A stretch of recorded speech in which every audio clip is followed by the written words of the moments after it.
Right now what we're doing is we're bringing the plow in so that we can put it aside for the summer, and we're going to do some minor checks and put it away. We'll store it. He just unplugged the plow lights and he's going to take the plow off the truck, disconnect the power, and then back the truck away so that we can work on the plow a little bit easier.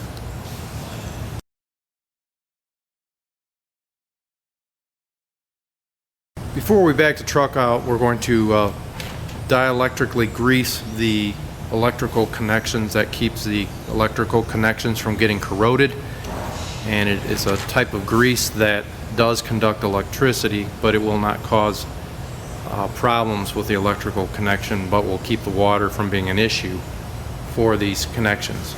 Also, we want to make sure that we put the caps back on or plug the wires in the way that they should be plugged in.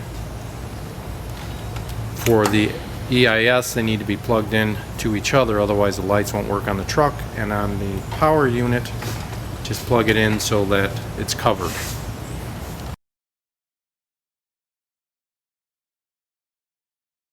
First things first, we're going to dielectrically grease the connections on the plow itself.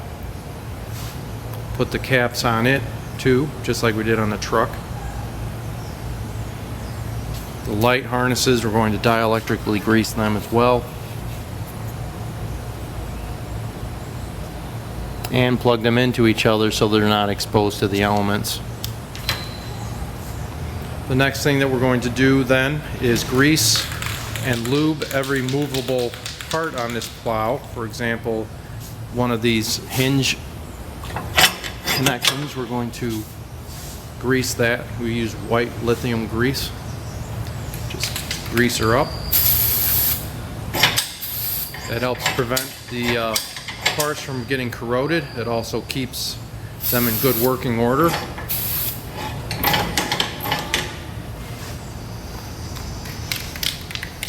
We're also going to throw a little lithium grease on the cylinders. That helps protect them from the elements as well. Any movable pin joint should be dielectrically greased.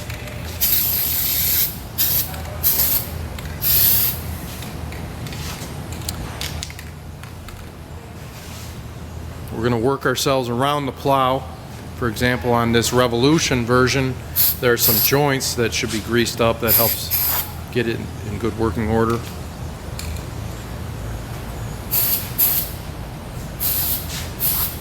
Also on the Revolution types, these joints can be greased too. That helps keep the sound down when it's moving.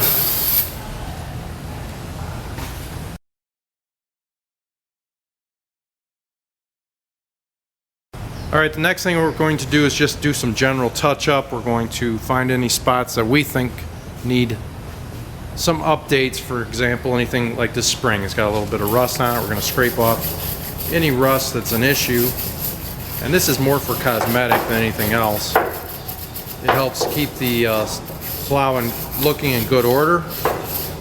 So we're going to clean it off and spray it with spray paint.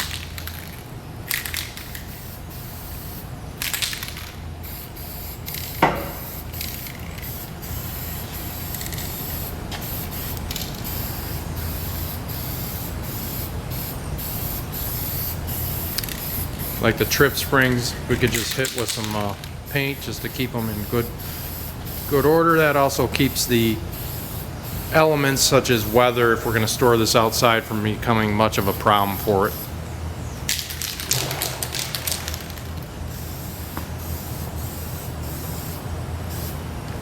And we're just going to proceed around the plow looking for any other areas that are issues on the plow.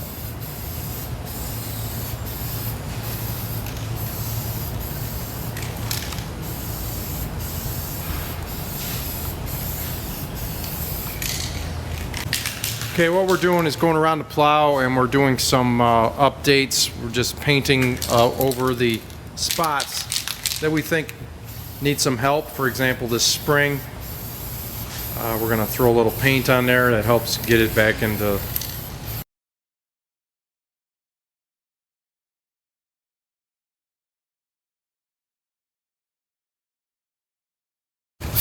Okay, we're just doing some extra greasing on the plow. The point of this is to keep any contact points from rusting out.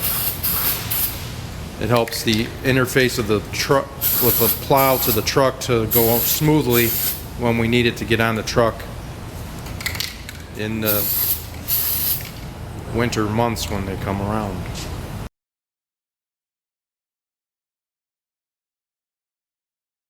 At this point, we're going to store the plow. You don't need to change the oil at this point because letting the oil sit around during the summer isn't going to help it. The best thing to do is change the oil just before you use the plow in the winter months.